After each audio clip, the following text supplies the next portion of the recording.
Dueñas, Iloilo Vice Mayor Aimee Paz Lamasan patay matapos umanong mabaril ang sarili sa tiyan.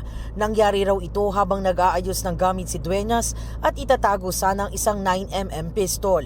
Itinuturing ito ng pulisya na accidental firing pero tinitignan din ang iba pang anggulo sa pagkamatay ng bise. Nais naman ng pulisya na isailalim sa paraffin test ang live-in partner ni Lamasan na nag-iisa nitong kasama nang naganap ang insidente. Taas singil sa toll sa South Luzon Expressway at Star Tollway bumungad sa unang araw ng 2026. Sa Alabang to Calamba section ng SLEX, 10 pesos hanggang 31 pesos ang itinaas ng toll, depende sa vehicle class. Sa Calamba to Santo Tomas section, 3 pesos hanggang 8 pesos ang adjustment. Sa Star Tollway naman, 5 pesos hanggang 14 pesos ang dagdag sa toll sa Santo Tomas to Lipa section. Depende sa sasakyan, habang sa Lipa to Batangas o Section 2, 4 pesos hanggang 12 pesos ang dagdag.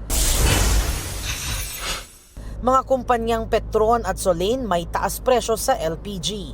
2 pesos and 18 centavos yan kada kilo o katumbas ng halos 24 pesos sa 11 kilogram na tangke. Jamie Santos nagbabalita para sa GMA Integrated News.